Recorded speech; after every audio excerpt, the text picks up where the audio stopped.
Hello again, everybody. Welcome in on a hot Wednesday in Nashville, Tennessee.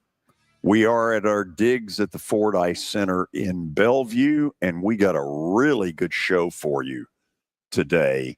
Mike Organ leading it off at 3:20, and then we're going to get knee-deep into the upcoming college football season at 4 o'clock.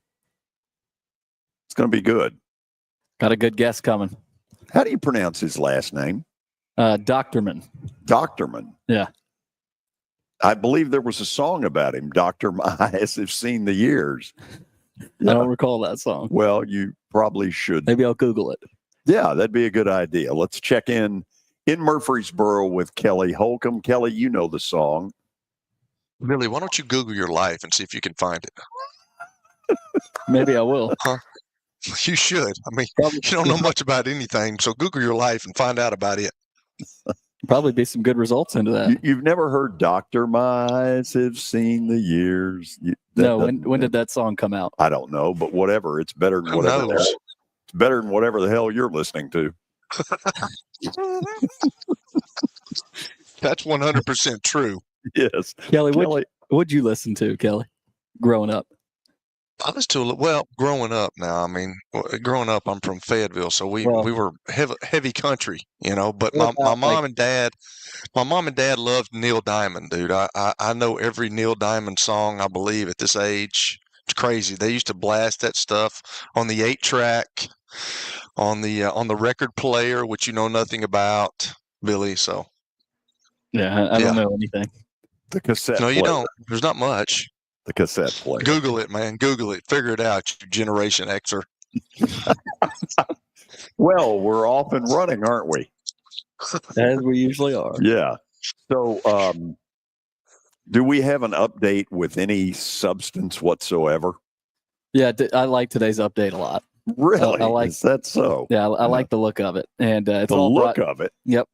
It's all brought to you by X Golf. Book your tee time now at playxgolf.com. Step into the future of golf with X Golf. Experience the most accurate golf simulator and elevate your game like never before. And go check out their brand new location out in Franklin 209 South Royal Oaks. All right, we're starting it off with some baseball news. The automatic ball strike system is coming to the All-Star game next week in Atlanta. MLB officials added the feature to the annual exhibition game, knowing that it could be a precursor to becoming a part of the big leagues as soon as next year, which has been widely known. But if you don't know, each team will be given 2 challenges with the ability to retain them if they're successful. Only a pitcher, catcher, or hitter can ask for a challenge, and it has to happen almost immediately after the pitch. The player will tap his hat or helmet, indicating to the umpire he wants a challenge, while any help from the dugout or other players in the field is not allowed. But Hugh actually asked me before the show, is there still a home plate umpire?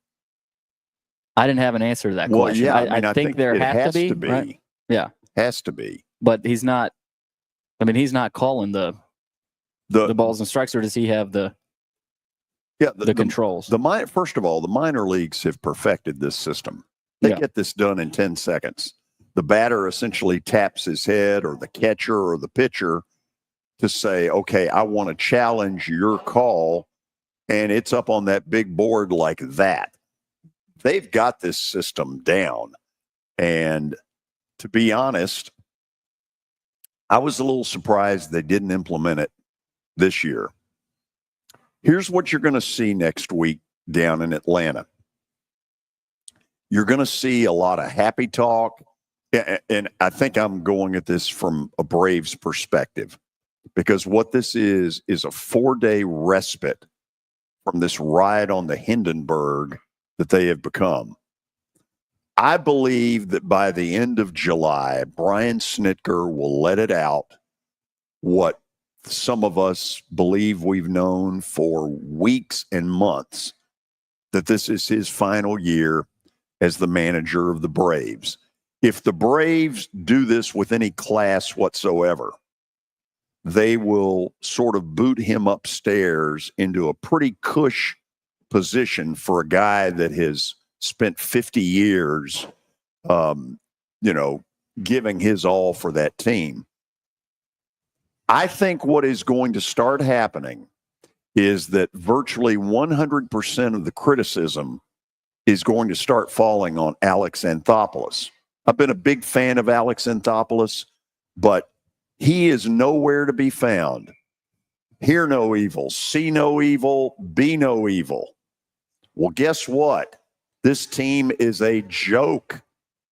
They have fallen apart, and he leaves it to Snitker every night to have to explain what, in a lot of cases, is Alex Anthopoulos' screw-ups.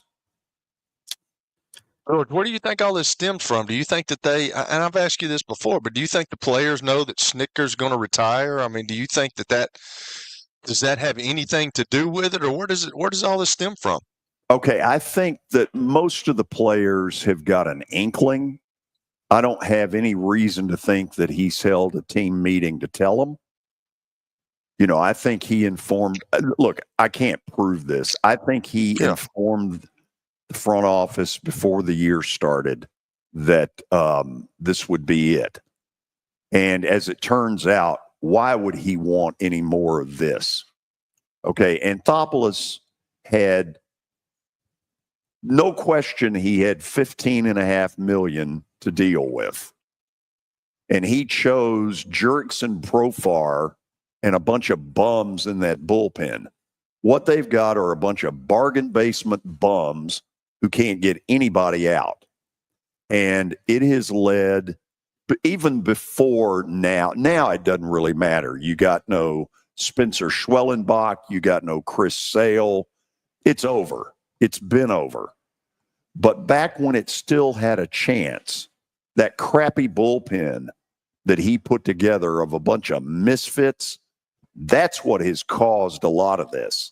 Why he made the decision to spend $14 million on Jurickson Profar, who had this cloud around him of suspicion. Going back to a year ago in his 30s, he suddenly has this massive career year, and people are going, what gives? Well, what gave was a positive drug test 3 games into the season. So he butchered $14 million right off the bat on a guy that decided that, drugs is the way. Yeah. And then Alex Verdugo, I got no problem with that, even though it didn't work. It was $1.5 million. But this bullpen that he put together is a joke. And more, the fault lies with him. You watch the next 2.5 months down there, once the All-Star game and all the pageantry and all the hoopla and, isn't this wonderful, is over, and they have to go back to this crap, you are going to start to see it. In other baseball news, moving right along. Yeah, the Royals have signed former Cy Young Award winner Dallas Keuchel to a minor league contract. He'll start in Omaha at the AAA level, earn a prorated $2 million salary if he reaches the big leagues. He hasn't pitched in the majors for nearly a full calendar year. Back when he elected to become a free agent in July of last year after being designated for assignment by the Brewers. Dallas Keuchel is a former Cy Young Award winner, and I don't know that I have seen many pitchers fall from grace as quickly as Dallas Keuchel. You talk about a guy that hadn't gotten anybody out in about 6 years, it's Dallas Keuchel. Well, we've got some more positive news. MTSU women's basketball coach Rick Insell is being inducted into the Conference USA Hall of Fame. It's his 9th Hall of Fame selection. Throughout his 50-year coaching career, he's the 3rd from MTSU to be inducted into the CUSA Hall of Fame, joining Kevin Byard and Dean Hayes. Beautiful. No surprise. Nice. Beautiful. That is wonderful. Congratulations to Rick. What a fabulous career he's had. I will never forget, Kelly, a phone conversation. I was in my parents' front yard, kind of pacing back and forth. And he and I are weighing the whole, should I go after this job? Well, I'd say it worked out pretty good. Well, it did. Yeah. He made a transition, and he's had a lot of winning at MTSU, that's for sure. He sure has. Also just announced, Music City Madness, another game at Bridgestone Arena. This time it'll be Illinois and Tennessee. Saturday, December the 6th at Bridgestone Arena. Tickets go on sale Friday, July 18th at 10 a.m. I just saw this on Twitter. Had this already been announced? Yeah. Now, okay, for some reason, the specifics had not, but I mean, it had gotten out a while back that they were going to play each other. Did we already talk about it? Or did yes, we? Okay. A little bit. Okay, that's on me. In other college basketball news, at a recent Memphis fan event, Penny Hardaway took a jab at Tennessee when asked about scheduling. He said, it's tough because we want to play some other teams, but the teams that want to play us, we want to play them. And then a fan in the crowd shouted out UT. Penny said, yeah, exactly. Okay, so I remember what has led to this problem. Mm-hmm. I remember I was about to attend the Tennessee-Memphis game, which was going to be at 11 o'clock in the morning at Bridgestone. And about an hour before the game was supposed to start, Memphis announces that they can't play because of COVID. Mm-hmm. And it pissed off Rick Barnes huge. And I think, in fairness, I don't think as long as Rick Barnes is there, Tennessee and Memphis are ever playing again, unless the NCAA. Yeah, absolutely. Jeff on YouTube asks, who draws more at Bridgestone, Big Blue Nation or Rocky Top? I think we know the answer to that. I think it's dead even. Dead even? Yeah, because Illinois will bring a bunch as well. Well, the difference here, when Kentucky plays Tennessee at Bridgestone in the SEC tournament, obviously it's more Kentucky. But these are separate games, so you might be right. Yeah. Look, both of them eventually are going to sell out. I don't think there's any doubt about it.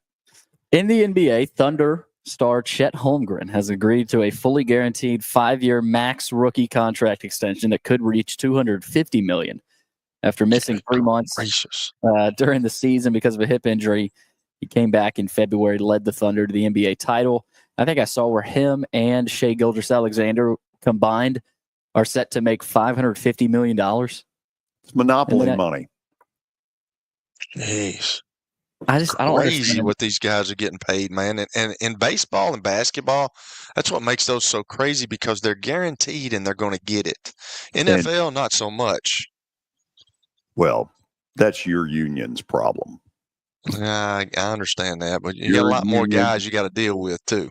Your union has the backbone of a chocolate. Oh, here we go with chocolate eclair, which I'm not disagreeing with you. I mean, they got a cash cow. I've said that before. They don't want to ruin it. Back to college football, missed this earlier. Minnesota head coach P.J. Fleck has signed a contract extension with the Gophers. It was made official yesterday. I saw where he's 6-0 in bowl games. Yeah, during his time at Minnesota. So he rows the boat well in December. Yes. Okay. But it'll go through 2030. So for those who are kind of wondering the difference, NBA and NHL. The NBA apparently can pay these ridiculous numbers because of TV contracts, where the NHL's TV contract is minuscule compared to the NBA. That's kind of that. I mean, but even the NFL, you don't have numbers like that, like the NBA. Well, yeah, that's because their players' union has the backbone of a chocolate. Yeah, but they're only paying how many guys are on a squad? 13? Yeah, that's true. Yeah, that's what I'm saying. So 15. I mean, what are we doing? Well, we've got 53 plus you got to have a taxi squad, the practice squad. So I think that's 61 players, and then you got a bunch of guys that are on injured reserve that you're having to pay. So NFL, I mean, they've got it, but they have to pay them a lot more people there, George. Oh, let me get out a violin for the national. You know what? Let's just go ahead and announce a telethon to help the NFL. I got to help them, man. That's my profession. That was my profession. They paid me. I tell you what, then you anchor it, and I'll sit back and throw up. Hater, man. You drank Haterade this morning. No, not at all. Not at all. I'm just telling the truth. You're always the backbone of a chocolate eclair. Get something else, George. Let's go. Let's do. After the break, the hardest working man in Nashville sports, Mike Organ from the Tennessean, will join us. A lot to get into with him on 94.9 The Fan. When I got my first car, my dad told me, keep the gas tank full and my number on speed dial. Now parents are telling their kids, save 615-242-9000 just in case. I'm Blair Durham. If you or someone you love is in a wreck, call us. We're here to get you the money you deserve. It's easy to say good things about the folks at Strike and Spare Family Fun Centers. Number one, I trust them with something that's near and dear to me, the Plaster and Friends Celebrity Bowling Night. But more importantly, I see the fun people have. They enjoy the bowling, they enjoy the camaraderie, and you will too. Come by any of their locations and get ready to have some fun. Venture Express has been helping people in this area for more than 40 years. They're headquartered in Murfreesboro with over 30 years of dedicated fleets involving production, manufacturing, and corrugated experiences. They're an asset-based company with over 700 tractors, 4,000 trailers, and 800 drivers. If you need their help, dial them up 615-793-9500 or log on to ventureexpress.com. At Wilson Bank and Trust, we believe you shouldn't have to choose between personal service and digital solutions. As your local independent bank, we're proud to offer the relationships and trusted service you expect, along with the tools and technology that keep you moving forward. So whether you're growing a business, buying a home, or planning for the future, we're here to help. Because this isn't just where we work, it's where we live too. Wilson Bank and Trust, here to get you there. Member FDIC. This is my buddy Stan Harrison from Apple Collision Centers. Recently, you've been talking to me about companies that have a fleet of trucks and they're always in need of repairs. That's right, George. We understand that nobody likes to deal with the auto body repair process. We try to simplify that at our 3 convenient locations. We work with all major insurance companies. We help to ease the stress of the auto body repair process. We're located in Old Hickory, Hendersonville, and Gallatin. If you need our services, please stop by and see us. And how convenient that we have that in the background. Now, seriously, these are good folks. They do really good work. Give them a holler. And manage your money with ease. Whether you're checking balances, depositing checks, or paying bills, with our secure digital banking solutions, your finances are always at your fingertips. Get started at wilsonbank.com. Wilson Bank and Trust, here to get you there. Member FDIC.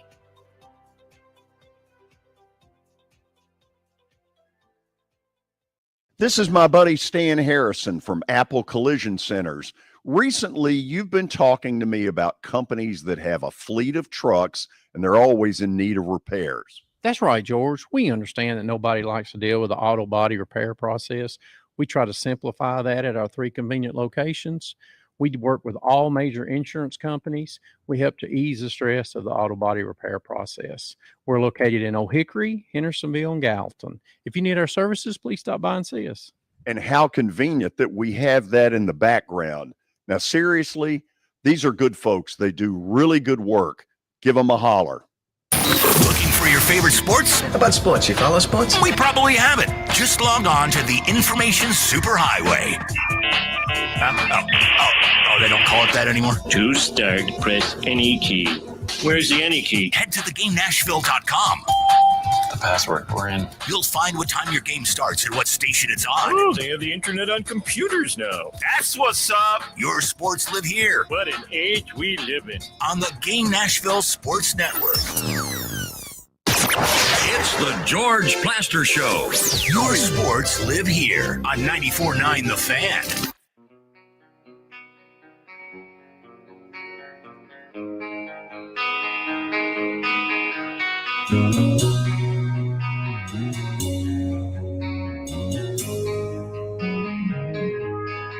Okay, we are back on this Wednesday afternoon. Let's get right to it with Mike Organ from the Tennessee and Nashville's hardest working sports personality. Mike, how are you? I'm doing good, George. I'm hard at work on my way out to talk to Joseph Newgarden. He's going to be at Brew House out in Brentwood in a little bit, and I'm going to talk to him about some of the struggles he's had recently and if he can get it figured out for the second half of the IndyCar season. Local fan favorite, being from Hendersonville, now lives in Nashville. What's the theory, or what's your best guess? Don't know. If he just says it had good cars with speed, he's finished outside the top 20 5 times, or 4 out of the last 5 races and 5 total. Of course, we know what happened at Indy. We thought he was going for the trifecta there, but I don't know. I really want to find out. I was on vacation last week. He had another bad race. And I'm really looking forward to talking to him because I really don't have I'm not going to go to him with any of those where I suggest, could it be this or could it be that? Because I don't know unless he's just not had fast cars this year. Yeah. I happened to drive by Nissan Stadium and the whole stadium project deal earlier today. Wow. Has there been a change in the last few weeks? And I know you've been checking in on it. Yeah, I did Joe Dubin's show, Joe and Chase's show last Thursday, and left kitchen notes. Since we did it from the Omni and went over the Korean Veterans Memorial Bridge, and could not believe, George, they're putting the roof on. I mean, that's how far along they are. I've been working on stories about. Back to the Music City Grand Prix, I've been working on stories about it when it might move back downtown, and saying that it would, there's no way it could happen until 28 because of the stadium being built. But that thing's going to be up in no time. I mean, I'm not saying they could move that race back downtown anytime before that, but I'm just saying it's not going to be 28 before we start seeing a stadium come together. In the next 6 months, George, we're going to see, you're going to be able to identify it as what it's going to be. If you've seen one of these things, now they're not your traditional football stadiums where you can, see right in the inside and you can see the goal post and maybe the scoreboard. You can't see any of that. This is just a big, humongous building. I saw it in Baltimore covering the Titans a couple of years ago. And in Indy, and it is a round building, and you can tell, they all look similar, but they do not look like your traditional football stadiums where you can see the seats, the grandstands, the sky boxes from outside. This is just I've told people before, this is just a big building with a football stadium in it, amongst many other things. Yeah, but boy, has there been a change. What would you say, Mike, in the last 6 weeks? The change has been dramatic. Yeah. I don't get downtown every day like, we did back, before pre-COVID, but I'm down there 3 or 4 days a week where I'm through there. And that thing has really come together. I was shocked at how much progress had been made. I had heard earlier in the week that the roof was going up, and didn't think too much about it, except for, wow, that sounds like a lot of progress. But then you drive by it and you see it for yourself. That is a lot of progress that's been made over there. Yeah, it's pretty startling. So I would say anybody who gets into seeing stadiums under construction and the progress, go check it out soon, because it's pretty amazing. Really is. And George, what's really going to be amazing is it's situated right in the parking lot of where people used to park to go to football games. And, we're going to be, we're 6-7 weeks out from the first games at Nissan Stadium. And it is just going to be so, I don't know, I don't want to say chaotic, but it's going to be so different with no parking there at the stadium because there's a big football stadium coming up where people used to park. Pretty amazing. You sort of got into a story within the last day or two about Tennessee State and hockey. And it sounds like they've pushed back when this is going to happen. First of all, give me what you've got on it, and then let me ask a couple of things. Well, things, not long after Tennessee State and the Predators were in on this from the get-go, announced that, Tennessee State was going to start the first HBCU hockey program. We started hearing more and more about the financial struggles at Tennessee State, and at one point wondered if they're even going to be able to keep the doors open. So, of course, people started questioning then, how are you starting a new NCAA sport, a sanctioned sport that's going to cost a fortune because you don't have any opponents around here to play? How are you going to start a new sport when you're having this type of financial issues, struggles? So the fact that things slowed down a little bit didn't surprise anybody.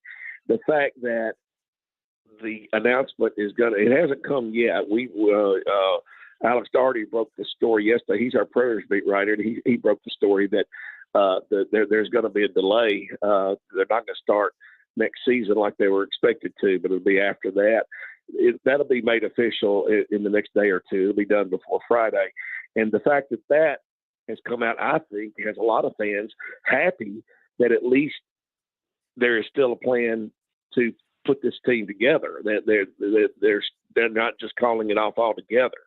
I think the people who were really looking forward to it were worried that was going to be the next shoe that was going to drop, that they were just going to say, we can't do this. Well, the fact that they're just moving it back, I think is going to make a lot of fans relieved. I won't say happy, obviously, but relieved that at least it's still in the works.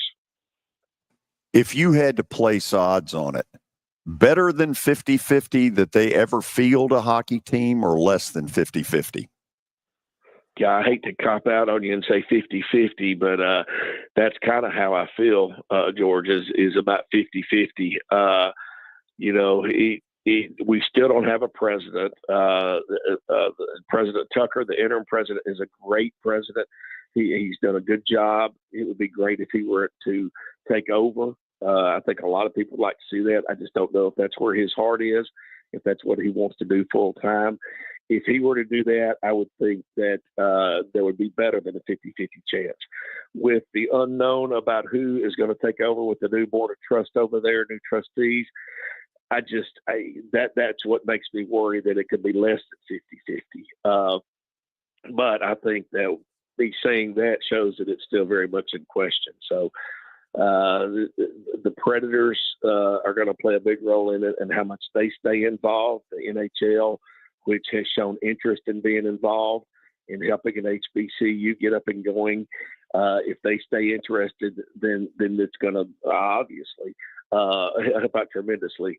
If that interest wanes, which there has been suggestions and implications that it has, then that's something big to worry about. So let me try this one. You may not know the answer. What kind of money would it take to do this? I don't know the answer because we didn't get far enough. I know that there's no stadium, there's no venue right now. They're going to have to. The plan was to play at Fort Ice Center, and with the Predators being involved, the thought was that was going to be doable. But I have come to find out that the Predators are going to still charge a substantial fee to play there.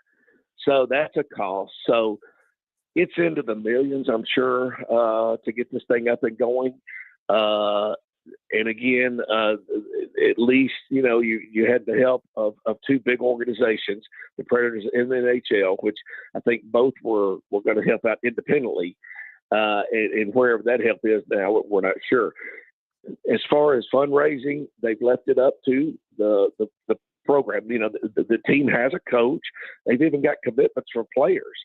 And they're going to leave it up to the coach and the athletic director, Mickey Allen, to raise the money and on their own and see what they could come up with. And I know they had come a long way, but as far as coming up with what it's going to take to sustain year after year, I'm not sure, but it's going to be pretty substantial to play, to pay to play at Fort Ice and then to travel, and with all the cost that comes with that. Kelly, what do you got? That's kind of what I was going to get at, George. Like, where is? We already know that TSU's having the struggles that they're having with monetary issues. Like, how can they start this upstart program and they got all these other programs that have been around for a while? I mean, I played TSU my whole 4 years when I was at middle. So, like, how are they going to be able to do that? And why not just say, hey, we can't do this right now. We got to figure out what we've got with our sports that we already have.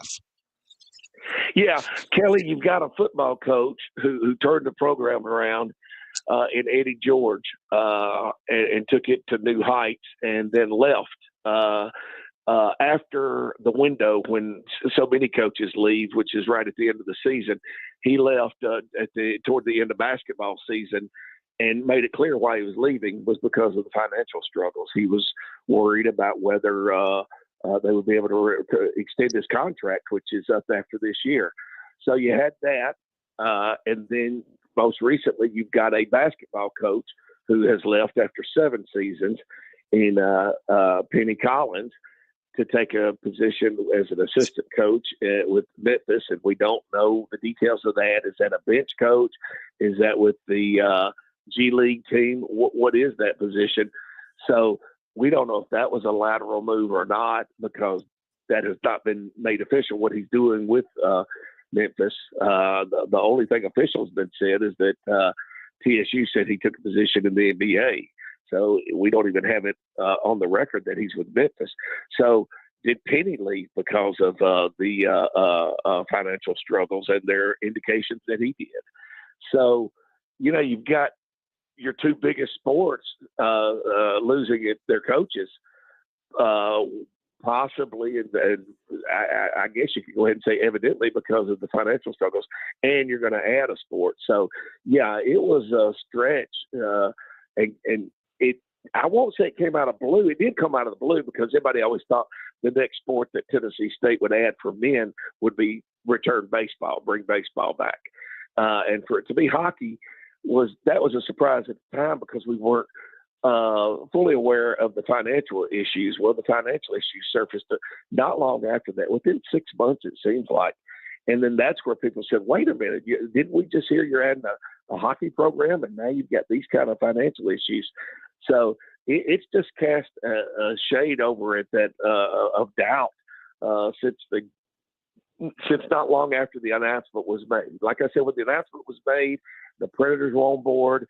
Sean Henry was there the day that they made the announcement and talked about financial support, and that the NHL was on board. So it sounded like a great idea, a win-win for everybody. But then it wasn't long after that when we started hearing about these school financial struggles, and that's when everybody started backtracking a little bit. So Mike, are they still, staying on this subject, are they still good for this upcoming season for all their sports teams? Yeah, I think everything's good for this upcoming season. At one point, when they were talking about when Eddie George left, and then the entire staff went with him, except for I think one coach, and then so many players transferred out. I think there was some questions before Reggie Barlow was hired about are they going to fill the team this year, or are they going to take a year off, or what's going to happen? Well, by hiring Reggie Barlow, they got really fortunate with a good, proven football coach who wanted to get back into coaching football in the fall. He was coaching in the spring and with the pro league, and to get back into the fall, he was willing to, I don't want to say take a lateral job or step down, but he was willing to come to Tennessee State to do that. So they got very fortunate there. And since then, I've talked to some of the members of the staff. They've worked hard at bringing in a lot of players. They've hit the transfer portal hard. because they can't get back to where they were by rebuilding, by going back into high school. So they want to bring in some guys and some guys from Power 5 conferences that weren't playing, and some from some of the other conferences that we're looking for somewhere to go. So I think they're good for all their sports to play this upcoming season. And then there was recently a deal cut with the university in the state to reallocate $98 million to keep things going. So I think that will set them up for at least for another season in all sports all the way through the spring. Okay, Mike. So let's change subject here. Let's go. We had a caller yesterday, and Billy even talked about this yesterday. But they were asking about Vanderbilt, and we were talking. We had a heavy deal and all these, conference realignments and stuff. But a caller called in about Vanderbilt and said Vanderbilt was on the up and up, and I agree. I mean, Mark Byington's got them going in a good direction. It's a lot different from where Jerry Stackhouse had it going. The basketball's doing well. We all know about baseball. Everybody's talking about football, and they feel like football is on the up and up. And I just am cautious about that because they were 7-6. They beat Alabama last year. They had some big wins. They got Diego Pavia back. But what is your opinion about their football program? To me, I said yesterday, they've got to do it more than 1 year for me to be convinced that they're on the up and up. What are your thoughts on that?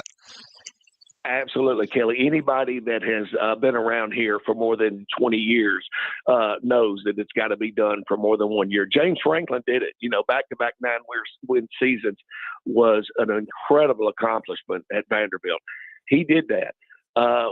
We need another season for this to be legit because, like you said, there were some signs last year. Yes, there were huge wins and accomplishments done, but there were also, like you said, they could have ended up, if they had lost their bowl game, they would have finished the season without a winning record.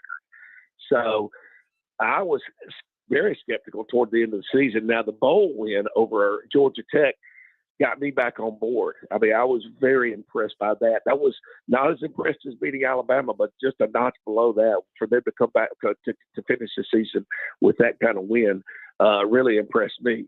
But that said, I totally agree with you that we've got to see it 2 years in a row. And another one of the reasons we have to see it, Kelly, and you can definitely relate to this as being a football expert as yourself, if you run the option or some kind of offense that you don't see often, defenses don't see often, they can catch people off guard for a whole season. It'll start to catch up to them at the end of the year, and it did with Vanderbilt with Pavia. Pavia was a guy that came in and caught a lot of defenses off guard, and was solely the reason they won some games. Now he's got to do it another year with film on him, and that's going to be a whole lot more difficult because everybody's prepared for him. And everybody knows what to expect. Now, the positive side of me says, well, he's so versatile that he could pull another rabbit out of his hat and come up with some things that defenses haven't seen. But as you know, Kelly, football is it doesn't change. It's just the same thing over and over, and programs stealing from others. So I don't know if he's versatile enough to do that, to catch people off guard 2 years in a row. Now, will his ability be good enough to carry the offense this year is the question that we have to ask. So he's going to have to prove that before, anybody that's, down the middle. Now, if you're a Vanderbilt fan, you think that, they're going to repeat what they did last year and take it up another step. But if you're not a Vanderbilt fan or not a hater either, just looking at it right down the middle, you got to see some more proof. And I'm with you on that. I need to see another year of what we saw last year, and maybe even a little bit better, winning some of the games that they didn't win, that they were still in.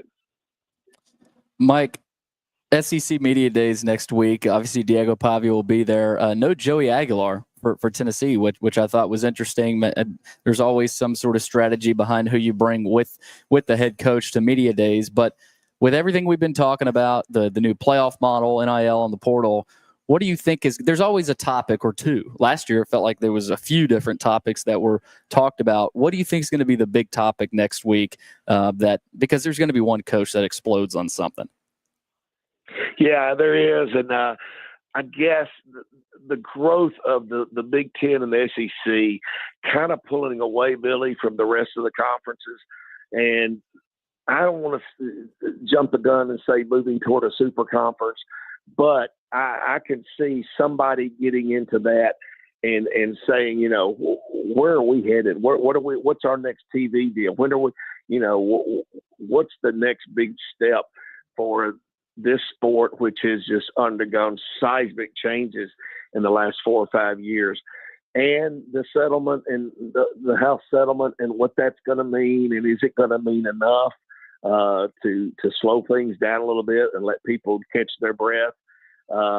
I think you're going to see a lot of coaches asked about that. All coaches are going to be asked the same thing over and over about the portal and NIL, and it may be time for somebody to go off. Like you said, I don't know who it'd be. It's not going to be a Vanderbilt. It's not going to be a Tennessee, which is doing so well. Both teams are doing well, but you know, could it be Lane Kiffin? You know, that does that, or one of the schools that's struggling, Mississippi State, that's had trouble with it. You could see it happen there. We used to kind of make fun of it in the business, in the media, because SEC media days were so boring. We would only use them within my business to do your preseason tabloids and that kind of thing. Who's going to be the backup tackle, you know, at Alabama, and how they're going to rebuild the defensive line at Missouri or whatever. But I think this one is probably as anticipated media days as we've had in a long time because of all the changes, and they're just nonstop.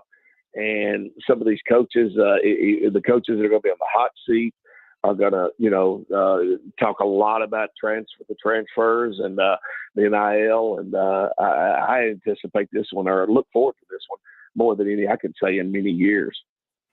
Mike, Nashville SC had their team record unbeaten streak extend to 14 after they recorded the win over Philadelphia on Saturday night, 1-0. It was at Geodis. I'm not feeling the level of buzz for that, though. Do you know why? I mean, maybe you are, maybe Georgia is, but I'm not. Do you know if there's a reason why? No, I don't. I don't feel it, and I'm not saying I don't know. I'm saying I'm with you. I don't feel it. I'm not. I'm never in any circles where people are talking about Nashville SC. I assume they're continuing to draw decent crowds.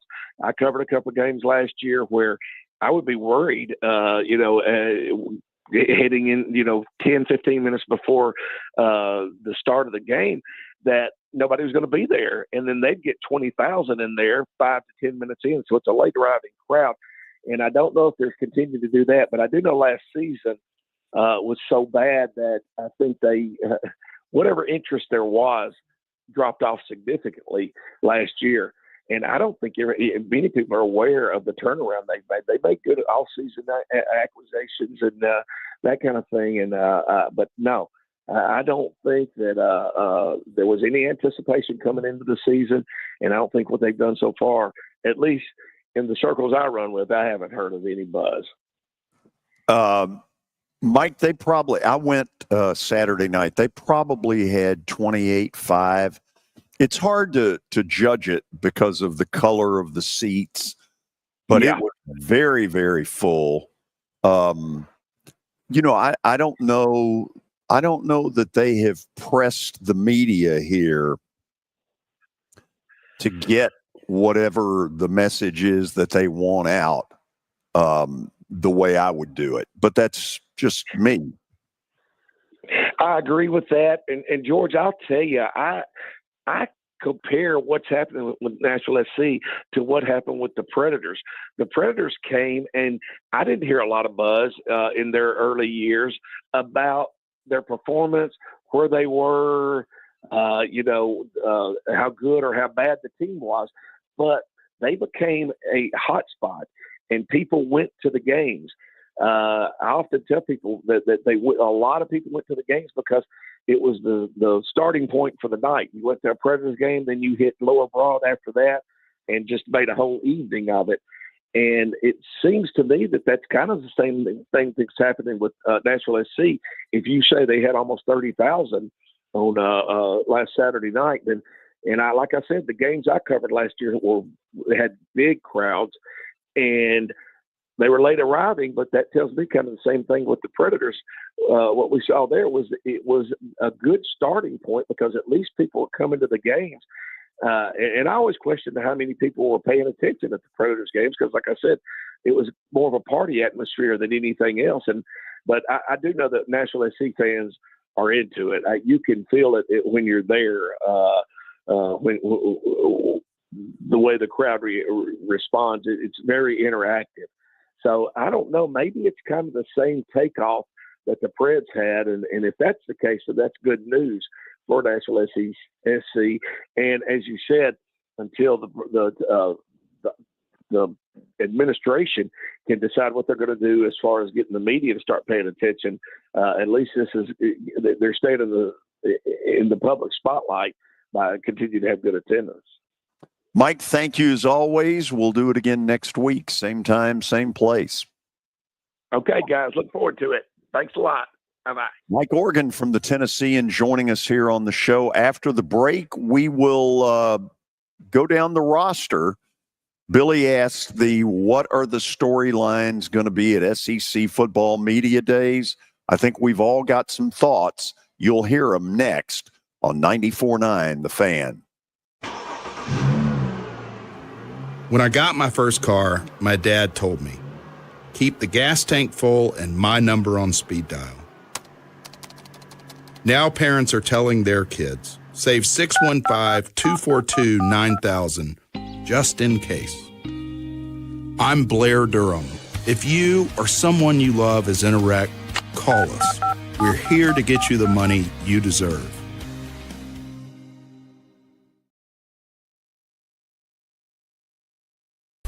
Nashville Sounds Baseball is back in Hit City for the 2025 season. Create a summer of memories at the ballpark with weekly giveaways, fireworks shows, and more. Tickets are on sale now. If you are paying too much for your health insurance, you know what? You need to contact the folks at Pancoast Benefits. Pancoast works with businesses and individuals to tackle the high cost of health insurance. Whether you're a business owner, large or small, self-employed, between jobs, or over the age of 65 and in need of a Medicare plan, Pancoast can help. They make understanding your benefits less difficult and more personal. So check them out today, pancoastbenefits.com, or call them at 615-292-3400. All saying, no, they don't. Here. You thought you were on your way. Your sports live here. On ESPN 94.9. And the Game Nashville Sports Network. It's the George Plaster Show. Your sports live here on 94.9 The Fan.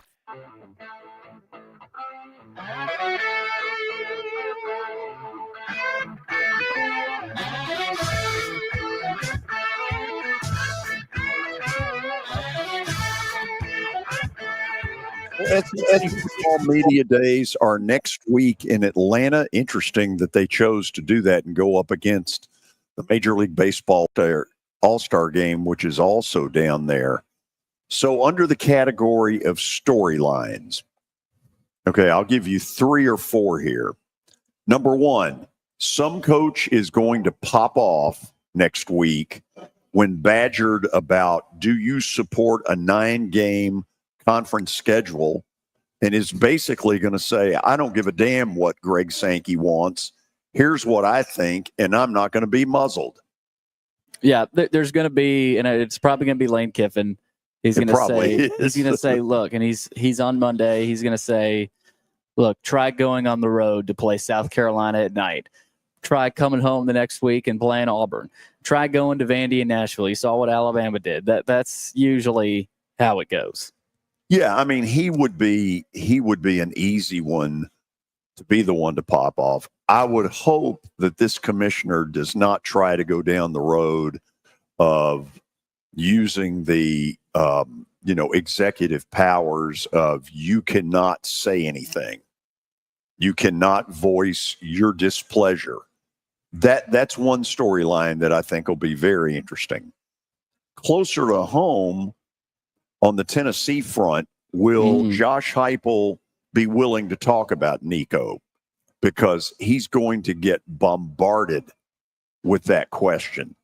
I would think that they think twice about it and have him release some statement at the beginning and say, don't ask me any questions. I'm not going to talk about it. And then the other one involves the young guy that kind of turned into a scam artist. And what in the world was Josh Heupel thinking when he and that athletic department trotted him out as though he was some golden boy, when instead, apparently kind of a scam artist? That's one that's going to come up close to home. I think a third one is just going to be the whole new world order. Are we going 4 for the Big Ten, 4 for the SEC, or are we going to the 5-11 model? Those are the things that I think are going to come up. Do y'all have a dark horse that becomes a big issue? Well, the House settlement, as Mike brought up, and how confident do these coaches sound next week in this new system per se? Because we've been ripping it, right? We've been saying it's a much ado about nothing, that this clearinghouse is a no-go, basically, that good luck with that.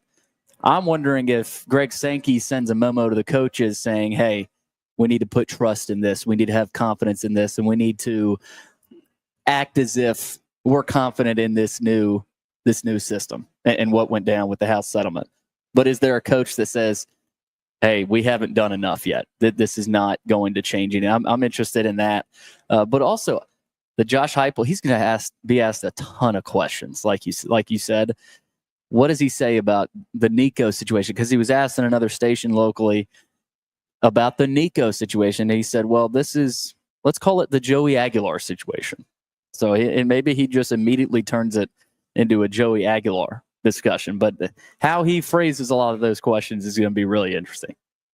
I think that's a good way to do it. Just put out one statement, but then somebody's going to ask, George, and then you come off sounding like a douche when you don't answer the question. You know what I'm saying? I mean, I'm being serious. Like, when you don't answer the question, when they're asking you the questions, like that's tough for a head coach. When you know you're going to get asked a question, you send out a statement. You're not supposed to ask the question, but somebody, the smart aleck in the room, is going to ask the question. And what do? Are you going to be the bad guy and say, I'm not talking about that?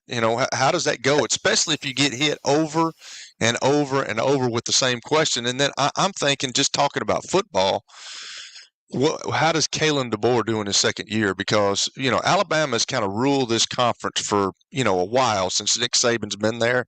And it's kind of gotten a lot of more. It's gotten the playing field is level now. It's a lot more level than when Alabama was at the top of the list. But now, how is Kalen DeBoer in his second year? Can he get the Tide back to where they were prominent in the last 2 decades? This is kind of dumb, but I always look forward to Hugh Freeze and his public appearances. He's been playing a lot of golf lately. He is going to absolutely get a golf question, and how he handles that. And that's kind of stupid, but that is stupid.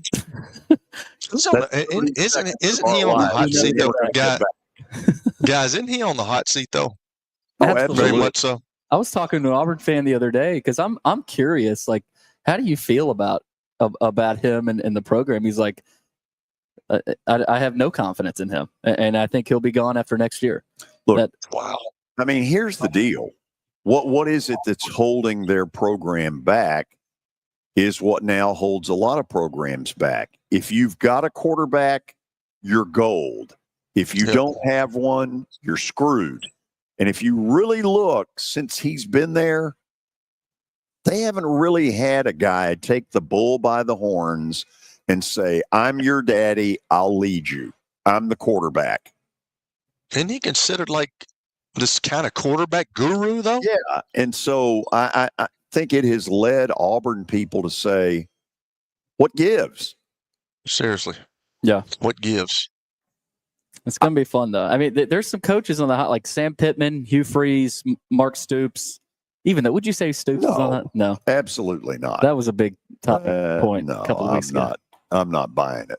You don't have to win 10 games in Kentucky for them to be happy. That's for sure.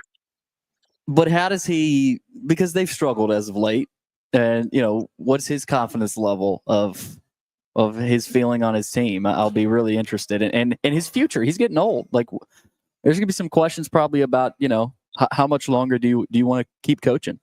I'm old school, but I think he's earned the right to fix whatever it is needs to be fixed. I just do. I think he's been that good. But I'll tell you this. I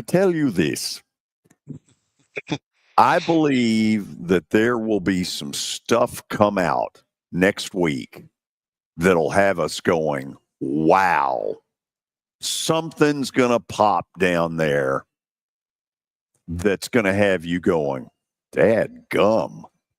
That's what I think. Well, last few years there has been. And I don't know what it's going to be this year, but we may need to ask Brent Zwerneman. We got to get him back on. If anybody knows, it's Brent from the Houston Chronicle. Brent's going to break the ACC schools coming to the SEC. Here's a list of them. Okay, after the break, we'll have Stat of the Day, and then Scott Dochterman from The Athletic, really good college football writer with a bunch of stuff that I think you're going to want to hear.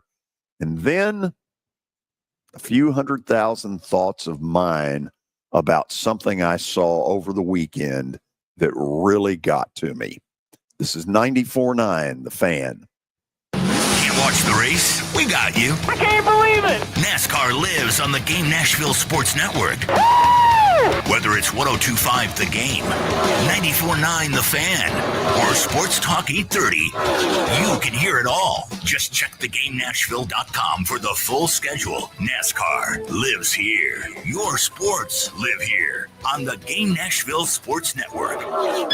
Listen on the air. So don't tell me to chill out. On the web at theGameNashville.com. This team has strategically put themselves back in the mix. Watch us on YouTube or download the Game Nashville app. You have to make those plays. Your sports live here on the Game Nashville Sports Network. The Electronic Express summer clearance sale is going on now. No prime? No problem. Shop local and save up to 80% off clearance items. Don't miss these deals on smart TVs, major appliances, computers, washers, dryers, and more. All from your trusted local source for over 40 years. Expert support, 24 months free financing, and free delivery? We've got that too. Hurry, sale ends Sunday, and quantities are limited. Shop in store or electronicexpress.com. This summer, the Legends of the West invite you to the Buffalo-Ville Center of the West in Cody, Wyoming. 5 museums come alive with timeless Western art, heroic tales, and native cultures. Experience live birds of prey, crackling chuck wagon dinners, and behind-the-scenes adventures. Just 50 miles from Yellowstone's East Gate, our doors open wide to explorers young and old. One ticket grants you 2 days, enough time to let curiosity lead the way. Visit centerofthewest.org.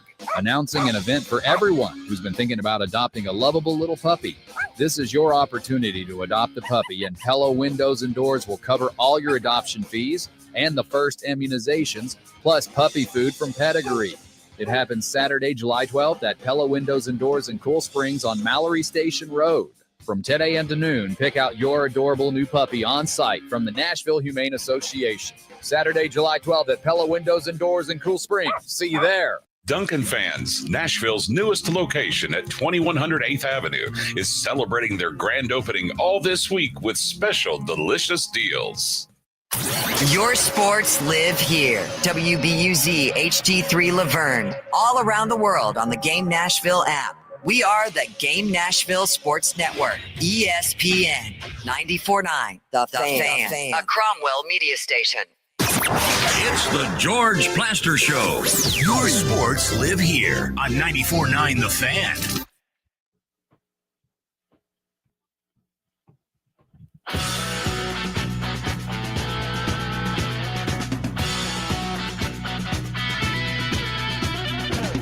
National college football writer Scott Dochterman from The Athletic will join us coming up next. But first, stat of the day brought to you by Apple Collision Centers. You can find them in Old Hickory, Hendersonville, Gallatin. Give them a call, 615-754-9800, or log on to their website at applecollisioncenters.com. All right, baseball again today. Last night, Parker Bailey hit a walk-off inside the park home run for the Orioles. As a catcher. That's a rarity for a catcher. Who was the last catcher to hit an inside the park home run? And it was fairly recent. Yeah, no, okay. I was thinking the Houston Astros guy that was really fast, George, but was it Biggio? Was that his name? It wasn't him. He was just, was it? Craig Biggio, Yeah. before he got moved to second Right. base. Correct. It's possible that's the answer, but I don't think so. That the parentheses, he's active, so that eliminates that. Yeah, look, I'm going to take and the interns who are about to come under some real fire shortly. Yeah, it's going to be ugly. It is. So let's see what their answer is. Okay. This answer is JT Real Muto, which I believe is the answer. That's what I'm going with. Let's see. We have a Wilson Contreras. No answer from Eli. What That's in the fineable. hell? What is that about? That's a fireable That's a offense. fineable offense. No question. Catcher is the position where the pitcher throws to the catcher.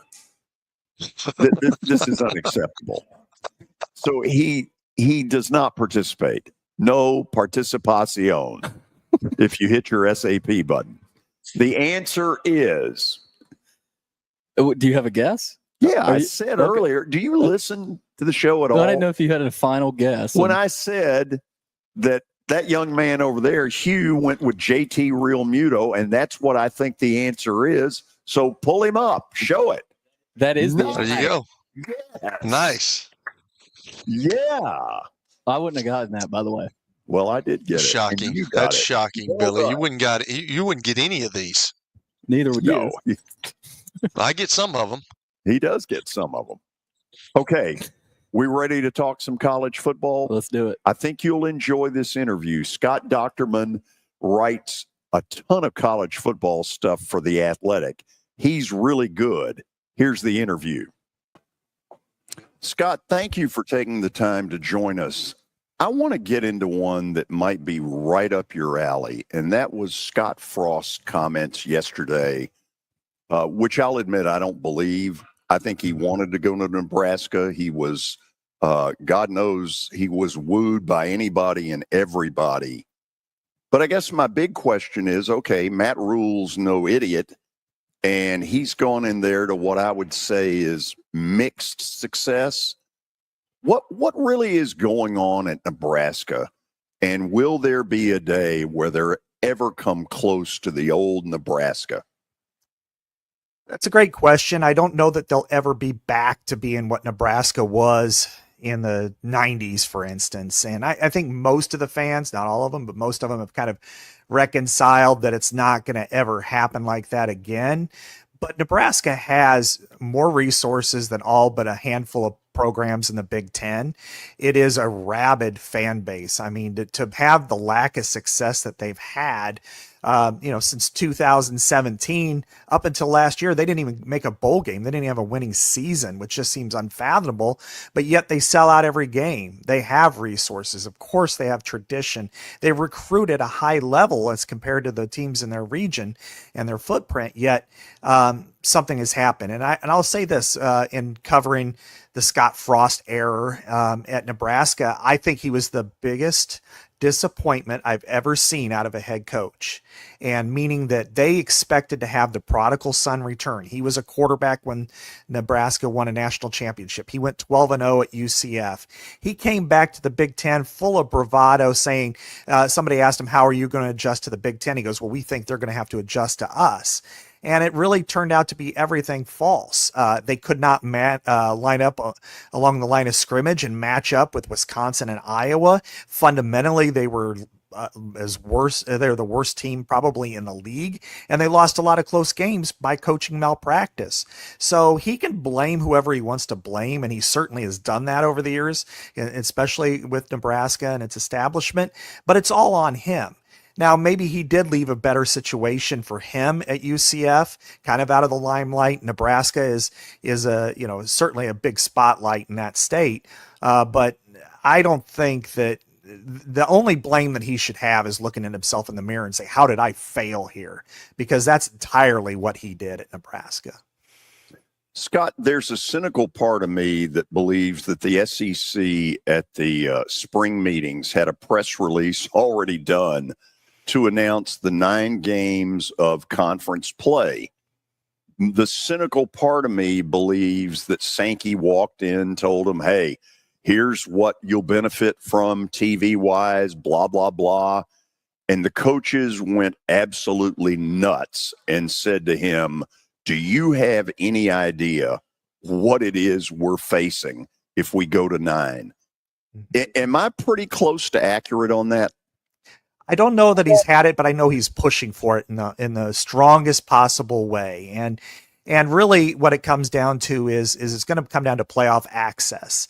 And I would say this, that over the probably the last 20 plus years for sure, the SEC has been considered first among equals or first period when it comes to playoff access. It was certainly that way with the BCS, where there were a few times where I remember Auburn getting in over Michigan State, and you could have made the case otherwise, but the SEC champion really had a lot of swag and a lot of benefits to getting in. And I think going forward, that's going to be when we talk about the playoff situation, how the Big Ten and SEC can get on the same page is going to determine what ultimately ends up happening. The Big Ten has made this push. The SEC largely seemed to agree with it for 4 permanent spots for each of those 2 leagues, 2 for the ACC and Big 12, and then 1 for the best group of 5 champion. And yet it got kind of turned on its head in Destin. And it was a little bit surprising. It was certainly surprising to the Big Ten. They did not expect that at all. And so when it came out, and then it seemed to be a push to go the other route, the Big Ten will stop that. And part of that is the schedule situation. The Big Ten plays 9 league games. The SEC plays 8. And there have been situations in the past where that has hurt the Big Ten. I think back to the Ohio State situations in 17 and 18. They only lost 1 league game that year, but it happened to be on the road against Big Ten West opponents that they wouldn't have played had it been only an 8-game schedule. So I think when you look at what they're asking for is, let's have common ground. If you play 7 league games or 8 league games, then we're going to have to do something different to make sure our guys automatically qualify, because there's going to come a time, and it almost happened last year, where you have a 9-3 SEC team arguing against a 10-2 or 11-1 Big Ten team. And well, we just play a tougher schedule and the metrics are different. So I think that's going to have to be something that has to be ironed out before it actually, before they decide to go with a straight playoff format that everybody can agree to. Will the cat be as good an interview as you? I don't know. Zilla, what do you think? No. Oh, he's 17, so he kind of runs the house. Yeah, I believe it. So back on that whole playoff thing, it feels like the general public thinks that the Big Ten and the SEC are bullies who want it handed to them whether they've earned it or not. Does that play into this at all once we come to, okay, what are we going to do? I think perception really matters when you talk about college football more than any of the other sports. That's why we have polls, and the polls, and whether it's human polls like AP or it's polls like a selection committee, really they're the ones who decide who gets to go to the tournaments. Unlike, with college basketball, there's 68 teams, and if you can't make it, shame on you. And then the pros have their own abilities to kind of decide things. But I think in this situation that the appearance of being a bully, particularly on the Big Ten side about being arrogant and and full of self-importance with this and self-serving with a 4-team automatic qualifier bid. I think it comes across that way, and public perception matters. Now, the reality is, and I think the SEC and Big Ten can find common ground, is that those two leagues are clearly head and shoulders above the rest. They have the best depth. Going on the road is a mosh pit for each of those teams. And, whether you're catching a team on a good day or a bad day, we saw it with Alabama last year going to Oklahoma. I've seen it before with Ohio State going to Purdue or Iowa. And sometimes you just catch a decent team on your worst day, and it comes back to bite you and keeps you out of the playoffs. So I think the SEC and Big Ten are wise to think that we deserve this many spots, because if you're 9-3 Alabama or Ole Miss from last year, which clearly had a lot of talent, and then you're trying to compare yourself to a 10-2 team in the Big 12 or even the ACC, and you're trying to say, look, our conference schedule is so much more difficult. We're trying to get out of this really challenging situation. You only have a couple of teams that could play in our conference and play winning football, but at a selection committee, you're putting it in their hands, and they want to take it out of their hands and say, just seed the tournament and provide a couple of at-larges at the back end. Don't tell us how to who's going to get in, because you would hate to see a 9-3 Big Ten or SEC team lose to a 10-2 Big 12 team if you feel like those two teams are much better. Scott, is North Carolina honestly what Bill Belichick wants, or is this a 1 year and he's sort of waiting to see, okay, what opens, who's interested? And by the way, if I put up a 10-2, it just confirms for the pros that, I'm brilliant. Great question. I'm not in his inner circle, so I couldn't really say one way or the other, but I will say this, that I think he's coming back to coach, and he's building it in a different way. And the kind of some of the hubris I think we've heard from Mike Lombardi is kind of laughable to those of us who've been around college football, because we've seen pro coaches come in and get bombed right away. And I think in a place like North Carolina, which has now had a lot of turnover, it's hard to expect him to walk in the door and be a national title contender, especially with that roster. I think he's probably gearing up towards my personal opinion is he's gearing up towards another NFL run, because he's only 10 or 11, 12 games shy of Don Shula's record. And I'm sure that matters to him. But also being, he's at a place that's historically underachieved. And if he can do it in a strong way at North Carolina, win an ACC title, go to the playoff, maybe have some playoff success, I think it continues to validate that he's one of the best, if not the best, pure football coach of this generation. Scott, what scenario do you think could exist where he bombs? If you go 6-6 or less, I think if you don't get to a bowl game, and last year, they were 6-6 and got to a bowl game just barely with Mac Brown, who's widely respected, historically. And I think that the situations that arose with his love interest, earlier in the spring, I think that could lead somewhere. Now it hasn't been in the news, and you kind of hope that it doesn't. But if something happens where she comes and says something publicly that after a loss or something, or week 1 they lose decisively to TCU, I think North Carolina, could be scratching itself going, did we really do the right thing here and bringing in a 71-year-old coach? And it could be an embarrassment. But overall, I think he does have enough. In some ways, I look at it like Charlie Weiss when he went to Notre Dame and he said, we have a decisive schematic advantage. That didn't last very long. And I think Bill Belichick, yeah, exactly, ended up being one of the highest paid worst coaches of all time.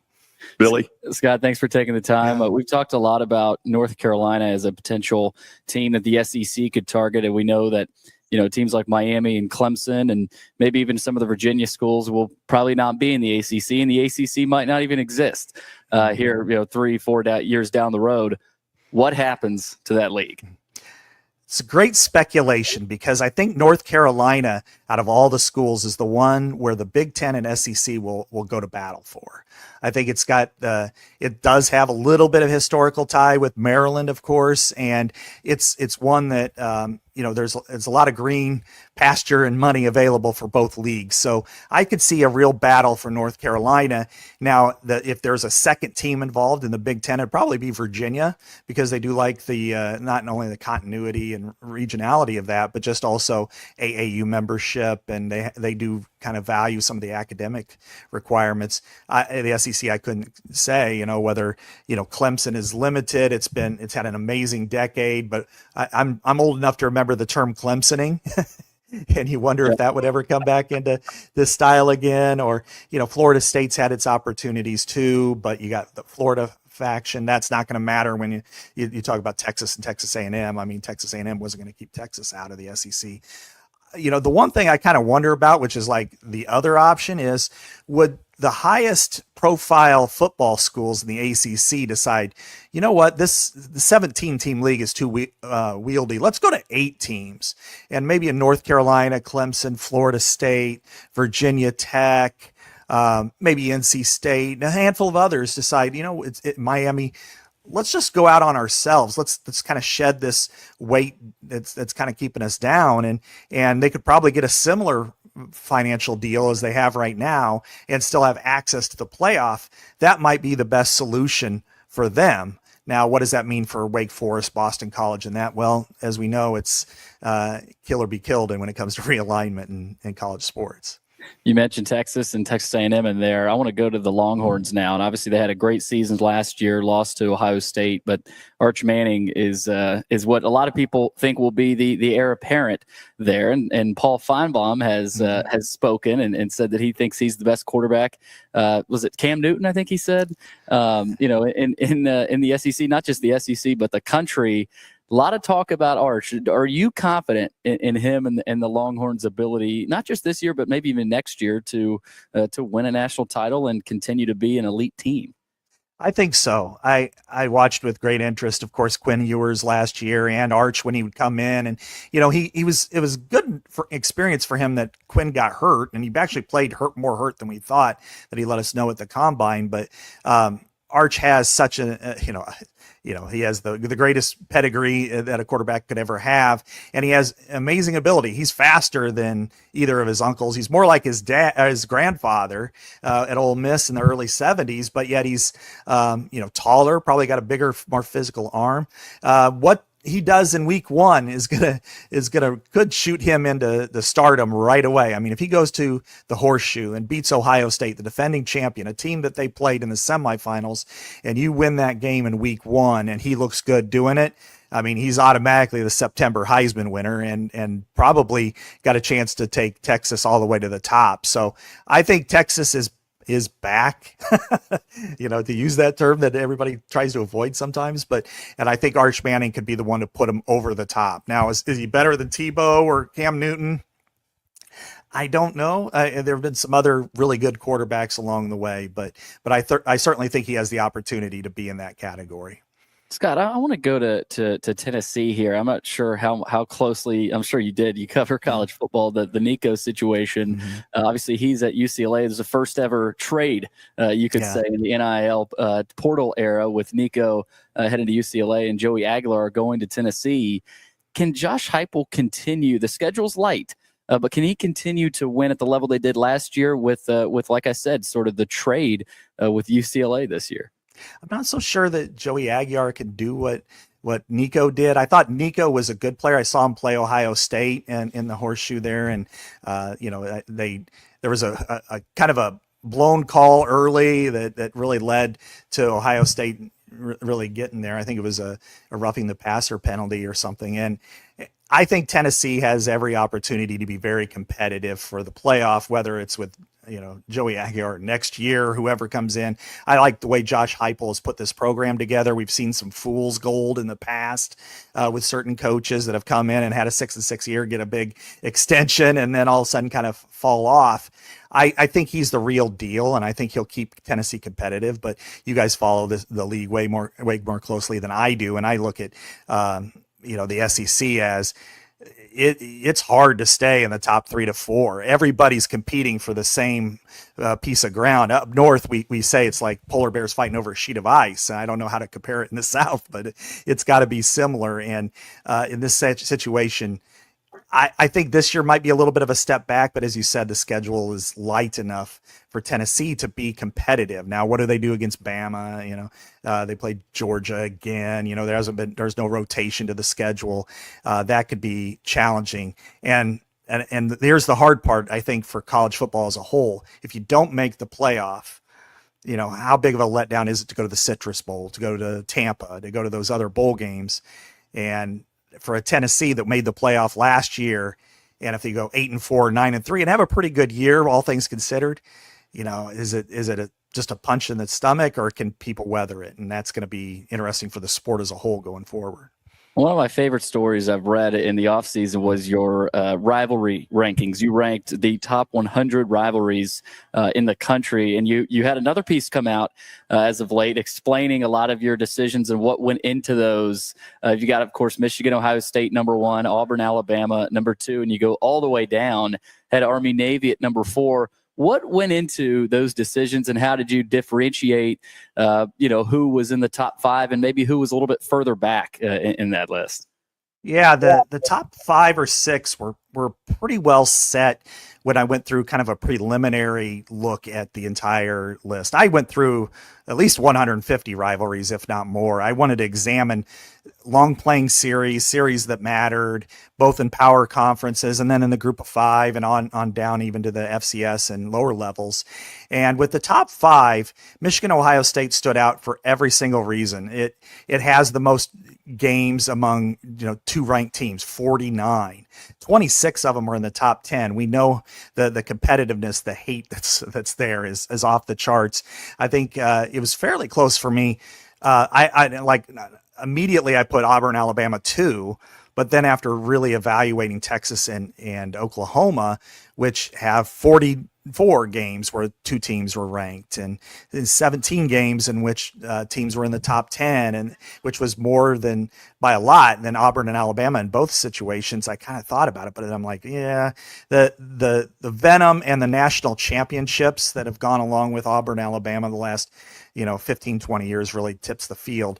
It was tough with Army, Navy, and it always is to kind of judge it, because you judge it on a different vibe. I think Harvard and Yale are in the same respect, but down. And that is, it's such an amazing event. It's truly something that takes you back. You feel patriotic when you watch it, unless you have an attachment to one service academy or the other, or one service than the other. I don't necessarily find myself rooting for Army or Navy, but I just love the atmosphere and the pageantry of the game. So I think it's so important, and I think it's one of the 5 greatest, rivalries in college football history. It's just not necessarily about the straight competition. It's, hey, every single one of these players would die for me. You got to respect that. And then Nebraska, Oklahoma, and USC Notre Dame was a little bit challenging. Nebraska, Oklahoma is a dormant rivalry, so you've got to look at it almost in the neighborhood of what was it like and what is it now? Now, what it was like in the 80s and 90s and 70s and on all the way back, it's right there, maybe number 2, but it is fallen, but it's still got such an amazing history. You have to respect it. And then USC Notre Dame, it's the most unlikely great rivalry there is. It's across country, no conferences attached. They continue to play every single year, and they play at a high level. So I think that was one that those 2 kind of stood out for me from the next tier after the top 4. And then it got kind of wild. But I'll say this, that the most difficult rankings by far and away were like from 35 to 15, where I'm ranking the in-state and border state rivals that not necessarily have a stake in national championships, but they are so important and intense to their communities. And that's probably been that's been the bane of my existence on social media for the last couple of days. I believe it. Scott, I love your work with The Athletic. Enjoy what you put out there, and thank you for taking the time. This was really good. I appreciate you having me, and hope you guys enjoy SEC Media Days next week, and you have a lot of fun going up into the season. Oh, there's no doubt it's there's no doubt it's gonna It's going to be interesting down there. I am going to shift gears a little bit after the break, and we're going to talk about something I saw a couple of days ago that really got my attention. This is 94.9 The Fan. When I got my first car, my dad told me, keep the gas tank full and my number on speed dial. Now parents are telling their kids, save 615-242-9000 just in case. I'm Blair Durham. If you or someone you love is in a wreck, call us. We're here to get you the money you deserve. It's easy to say good things about the folks at Strike and Spare Family Fun Centers. Number one, I trust them with something that's near and dear to me, the Plaster and Friends Celebrity Bowling Night.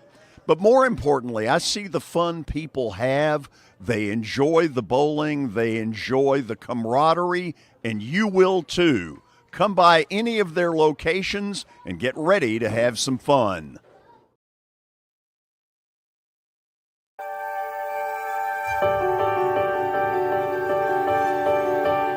Are you ready to begin? Trevecca Nazarene University. From calling to becoming.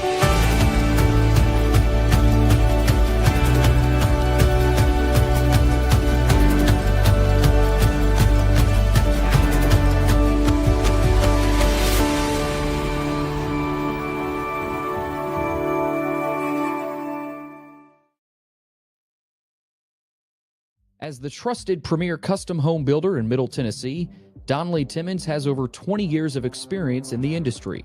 Whether you're looking to build your dream home or renovate your current home, their team will ensure that every client and every remodel is unique, luxurious, and completed on time within budget. Founders Dustin Timmons and Joey Donnelly have over 25 years of construction experience in the Nashville area. Together, they have completed projects in Forest Hills, Oak Hill, Green Hills, Franklin, and Brentwood. Dustin and Joey believe that communication is the most important aspect of all construction projects. Therefore, they personally manage each project themselves and are involved in job site activities on a daily basis. Their commitment to quality and integrity has earned them an outstanding reputation among their clients. Contact them to set an appointment for a free consultation or to view some of their completed projects. Give them a call at 615-456-7983 or log on to DonnellyTimmons.com. I trained my entire life to be the best. I was one of the fastest women in the entire country. But woke politics made me swim against a man, sharing the pool and the locker room. That's not just dangerous, it's degrading. Thank God for Marsha Blackburn. No one fights harder to protect us. Marsha Blackburn will always stand for strong women because she's one of us. I'm Marsha Blackburn, and I approve this message.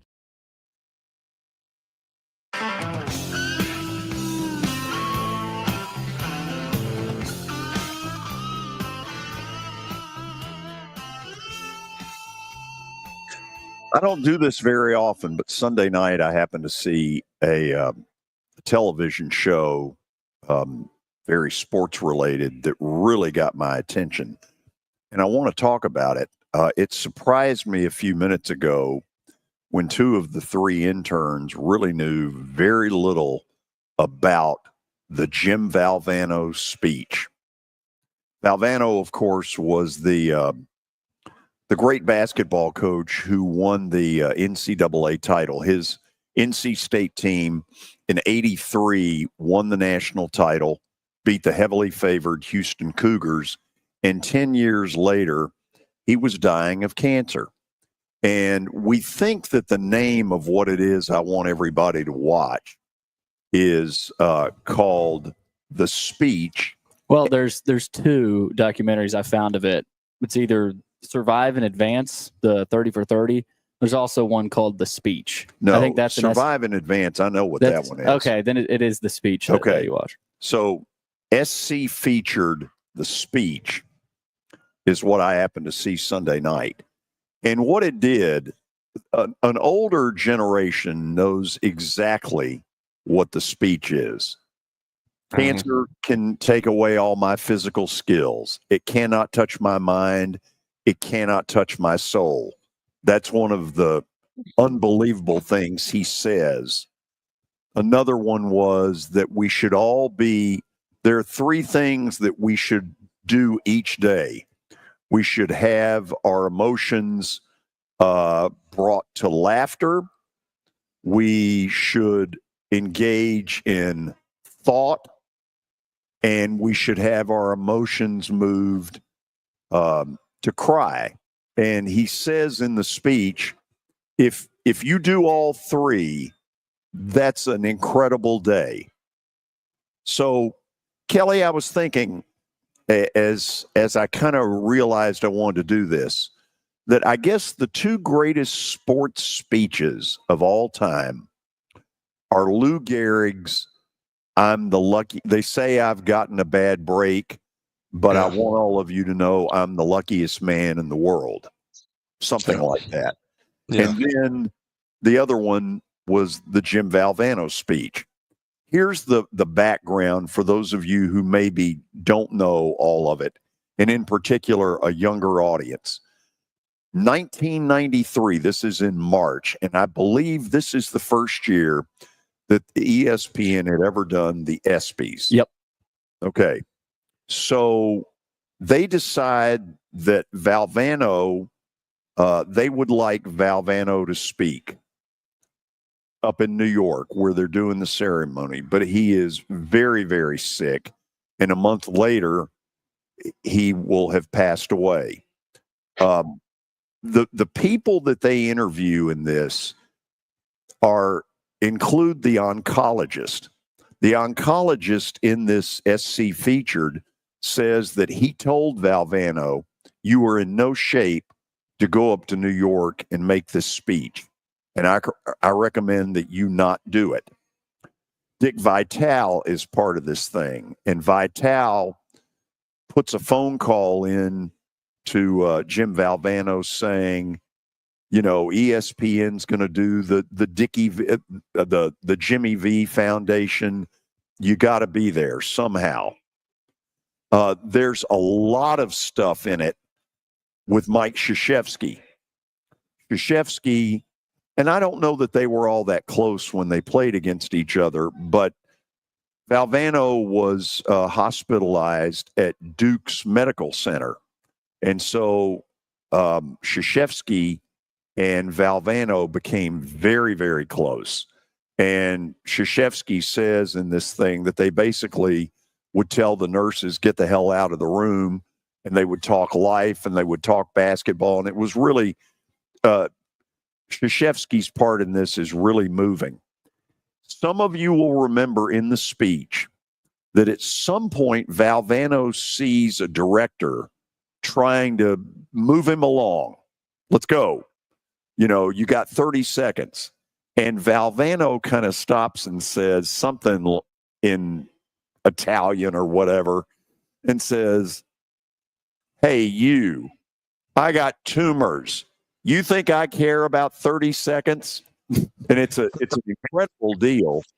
And the director, who had been told that Valvano's speech should be 2 minutes or less, tells the story that in the truck, they're producing this, whatever it was, 2-hour deal. And that when Valvano said that, which was basically, screw you, I'll talk as long as I want to talk, that the whole truck exploded in applause. It's an incredible scene in this.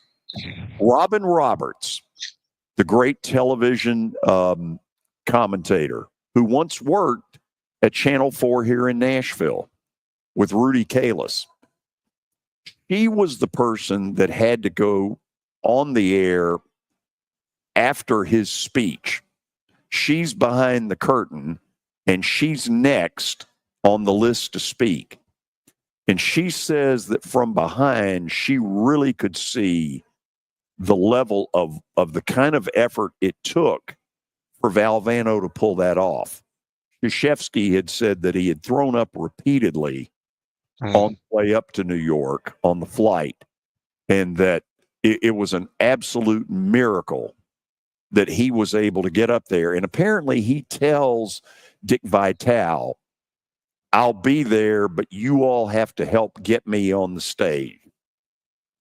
Yeah. The last one is Jim Valvano's brother, Bob Valvano, who has been a TV color analyst in basketball for years. Some of you have heard his work, and he talks about how happy Jimmy V would be 30 years later at the progress that's been made in cancer research, and speculates that, what killed my brother might not kill him now.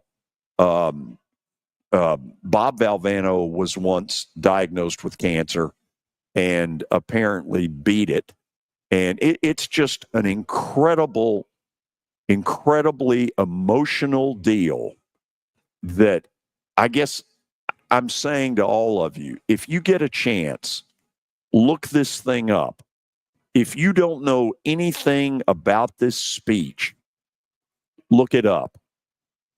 And if it doesn't move you, you're clinically dead. That's true, George.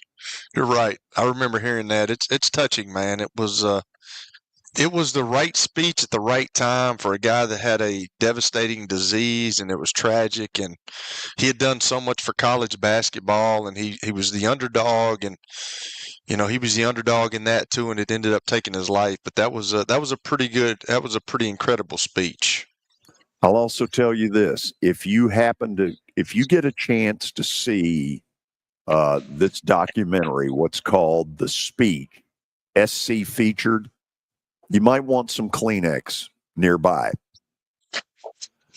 What's really cool is all the behind the scenes stuff with Robin Roberts and Coach K, and the fact that he needed help getting there.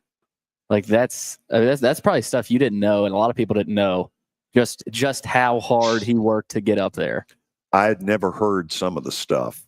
I felt like I knew some of it because I had read a book that involved Krzyzewski and Jim Valvano, and I knew that they had gotten very close. I don't think they were all that close when they coached against each other, but they became very close. All I know is this: every person should see this one. It's incredible. It's one of the best things I've ever seen ESPN do. And let's face it, when it comes to 30 for 30s and SC featured, they've done a lot of really good stuff. But this one got to me. Yeah, I agree, man. It was. I remember watching it too, George, and it was a sad deal. It really was, where you see a guy that was so vibrant. He was so he had great presence about him, great energy, and that's why his team. I mean, I always say it, that the teams take on the head coach's personalities, and that's why his team, the NC State guys, nobody gave them a chance. I remember they were going against Hakeem and I think it was Clyde Drexler, and nobody gave him a chance, and they ended up winning that game. And that's, to see where he was at the pinnacle of his career, and then at that speech, like just hearing those stories that you're talking about, could barely even get up there. It's kind of unbelievable, and it was kind of a God thing that he was able to get up there and do that, and now they have a Jimmy V Classic, they have a Jimmy V deal where, it's a huge foundation. So they've done a lot of good with just what he said that night. It's an incredible deal. I would urge anybody and everybody to watch it, because it is. I felt like, and by the way, Billy, now that I think about what you put out there, Survive and Advance is the 30 for 30 where the championship team, they get together however many years later, and they do it around what looks like a restaurant setting. And if I remember correctly, Terry Gannon who went on to be an ESPN sportscaster for a long time. He's got a big role in it because clearly, I'm guessing he probably sold them on this survive and advance. And, it's an incredible 30 for 30 as well. But this thing, and I don't know if Sunday night was the first time it's ever come out or if it'd been out before, but SC featured the speech is incredible stuff. You need to watch it. There's something about documentaries. I mean, when it's done right, it can really pull at your heartstrings. And I watched. Have you seen the Redeem Team, George? Of the 2008. I don't know. It was 2012 actually. The U.S. Olympic team, basketball team. That reminded me of when you said Coach K. Coach K was the coach of that team, and how him and Kobe really were the driving force of winning that. Anyway, we'll go to the break, and I butted into what was really some pretty good football stuff. Let's do this. You all take this wherever you want to go and run with it, whether it's football, whether it's the Jimmy V stuff. We'll open the phones for a segment at 615-553-0933.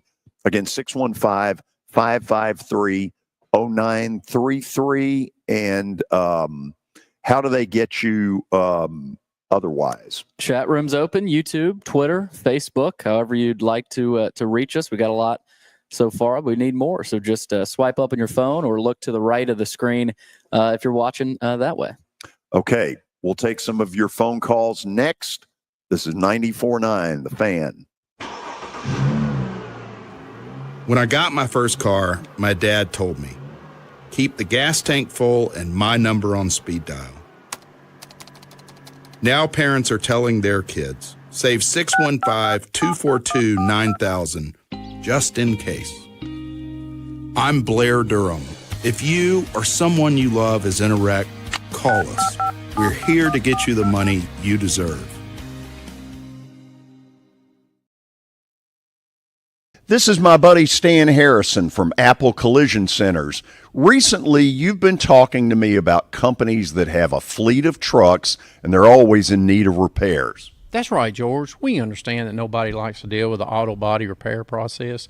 We try to simplify that at our 3 convenient locations. We work with all major insurance companies. We help to ease the stress of the auto body repair process. We're located in Old Hickory, Hendersonville, and Gallatin. If you need our services, please stop by and see us. And how convenient that we have that in the background. Now, seriously, these are good folks. They do really good work. Give them a holler. Nashville Sounds Baseball is back in Hit City for the 2025 season. Create a summer of memories at the ballpark with weekly giveaways, fireworks shows, and more. Tickets are on sale now. He thought they were a championship contending team. Here, we told you not to do this. Your sports live here. On ESPN 94.9. And the Game Nashville Sports Network. It's the George Plaster Show. Your sports live here on 94.9 The Fan.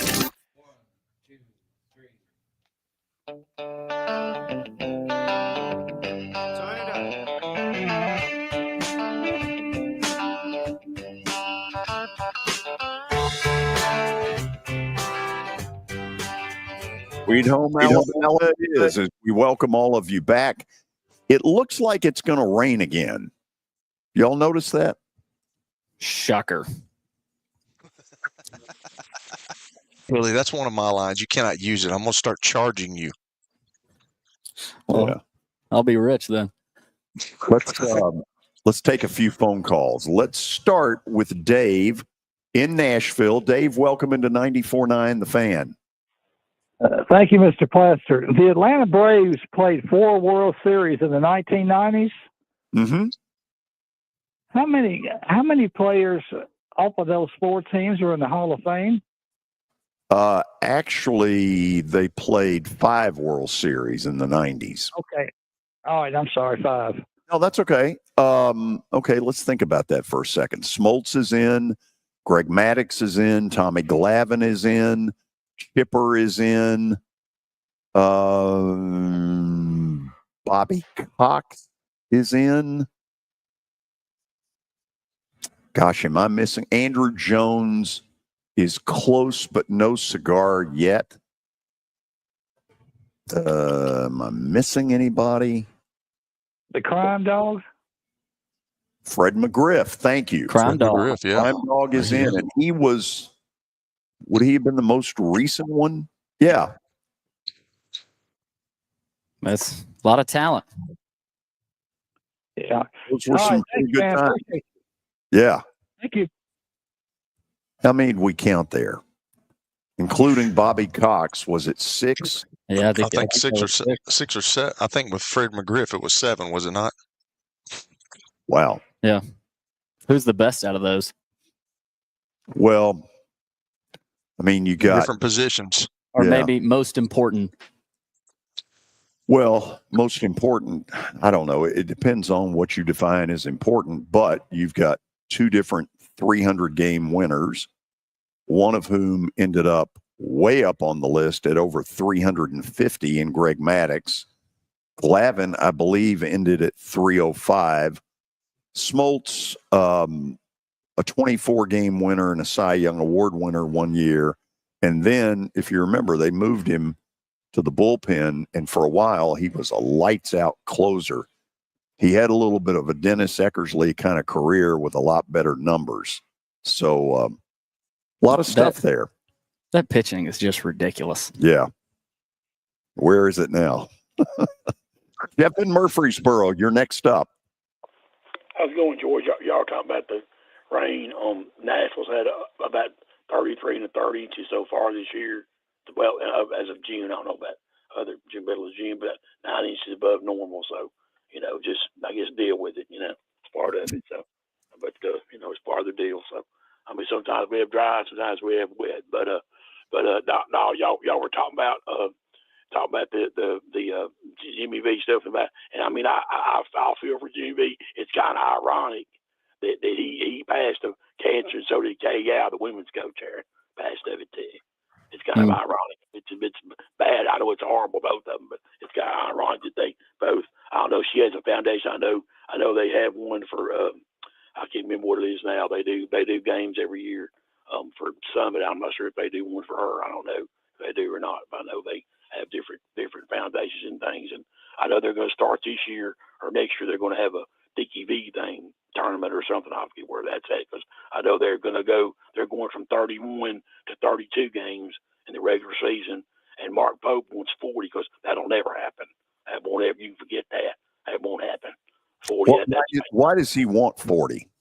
I don't know. That's just. I mean, I don't really know the whole situation. I know he's sometime back he had mentioned that that's what we wanted, a 40-game regular season, but that'll never happen. So because it's basketball, it'll never happen. I don't care. It don't matter. I mean, if he was a football coach, they do it tomorrow. But basketball, no, they won't. Because, like I said, around here in the South, November, December, you might as well be non-existent. Nobody talks about it until January, and now everybody knows it. So I mean, that's just the way it is. I mean, football's king. That's the way things are. I mean, I like football too, but I don't want it crammed down my throat every other day. The one thing I like about right now, the Titans aren't being talked about because they're not doing nothing. OTAs and mini camps, no, I don't care. I mean, I care less. I'm not going to go out there and roast or watch him hit some tackling dummy or fun around and throw the football with the 7-on-7, whatever they do. I mean, I just don't. That's my personal opinion. It might be wrong. Some people take it wrong. Like I told you before, George, the SEC Media Days, to me, it's 3 things. It's a circus, a carnival, and a clown show. And I mean, as far as I'm concerned, anybody, if you go to a basketball media day, you'll be even. Until then, don't come here and talk to me about bad football and everything else. I just period. But I mean, and as far as the TV, I mean, my sister had cancer and lost her life, and it was sad. And I like Jimmy V, and I thought he was a great coach. His players said they practiced cutting down nets during the play. Did you know that? No, I didn't, but I love that. He said when he got the job, that was his dream to win a national championship. Right. And Wittenberg and them got an 83. He said they practice, not every day, but wherever long they did it, they practiced cutting down, and they practiced it, cutting down the net, celebrating all this business. Because like I said, Houston is probably the best team that never won the championship. I mean, Benny Andrews came a hair of stealing that ball, and Wittenberg got him through that shot of it. He got a hair of it. If he gets that ball, it's over, and they win. But they're the best. They're probably the best college team ever win a championship. 83. That was the best team that ever did it. But the NC State, yeah, they had a great team and a great run. But I mean, that's just. I mean, I had a sister lost her battle, and it was bad. So, but I hang up, guys. Enjoy the show. Thank you. Thank you. I know What do you got, Billy? Jeff's a big Kentucky fan. This is an interesting piece of news that just came across on 3. Hal Mummy. He just celebrated his 73rd birthday back in March, but he's not ready to call it quits yet. He is returning to the sidelines for a Division III school, Centenary in Shreveport, Louisiana. I don't know what offensive coordinator, quarterback coach. So do you want a little story about Hal Mummy? Let's do it. Because Kelly's good friend Tim Couch has heard this story. So this would have been, like 90? What year was Mummy hired? 91, 92? At Kentucky? Yeah. 93. 93? Yeah, it was his last that, year yeah. at Valdosta State was 92. Okay, so the person that got CM Newton onto Hal Mummy is a former Vandy wide receiver, Carl Parker. Carl Parker called CM and said, "You need to come down here before you hire Bill Curry's replacement." I think it was Curry. You need to check this guy out. Coach Newton goes down there and buys into it. And before you know it, Hal Mummy is the coach at Kentucky. 3 days later, Coach Newton gets a call from whom, Kelly? You probably. Oh, yeah. And so I said, "Have you lost your marbles?" I said, "What are you doing?" George, you had to be like a gnat to Coach Newton. So his answer was beautiful. He goes, "I wasn't aware that I needed your help."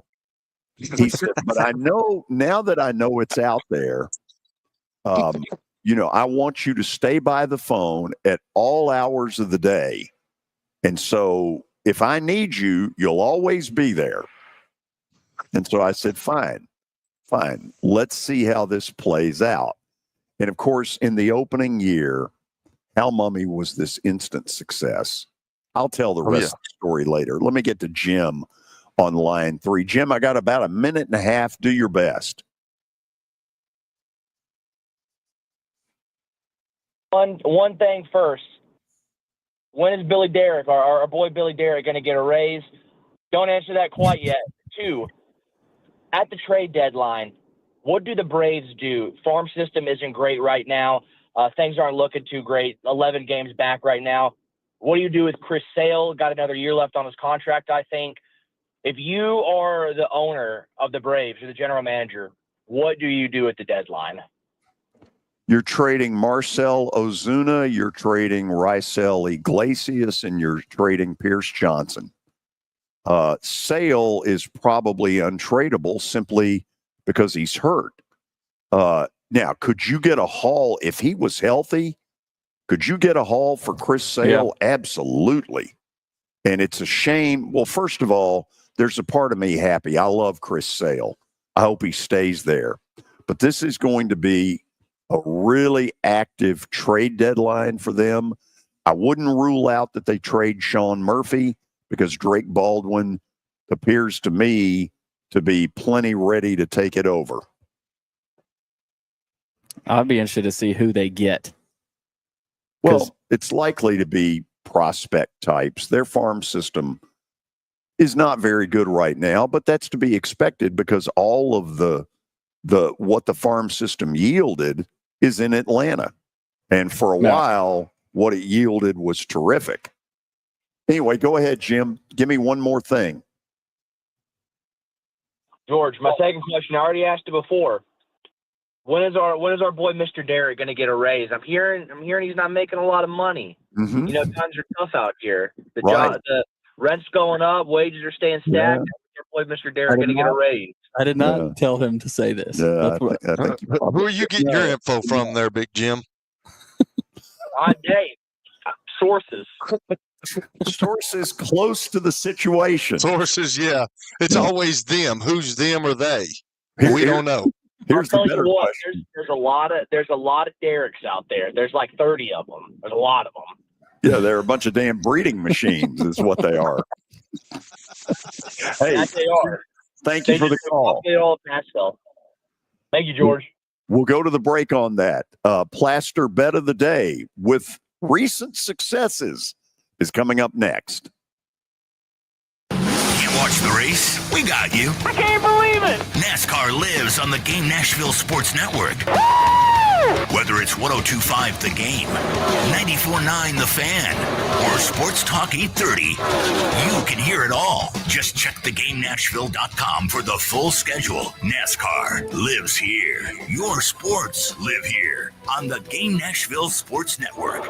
Barlines is conveniently located inside the Omni Nashville Hotel across from Bridgestone Arena. Barlines is the perfect spot for Preds and arena concert fans year-round. Catch your favorite team on one of their 22 jumbo flat-screen HD TVs. Barlines offers their award-winning menu of delectable Southern-inspired dishes and handcrafted Tennessee libations. Their team takes pride in using locally produced foods and regional spirit vendors to create offerings that are uniquely Nashville. Park at the Omni and enjoy Barlines before and after Bridgestone events. Don't let shoulder or elbow injuries put a dent in your golf game or keep you off the course. The sports medicine experts at Houston Clinic Orthopedics can help you return to playing your best game pain-free. They offer treatment options from physical therapy to injections and, if needed, surgery. Houston Clinic Orthopedics has 8 convenient locations around Middle Tennessee. To experience world-class orthopedic care and to book your appointment, visit tn.houston.com. It's the George Plaster Show. Your sports live here on 94.9 The Fan.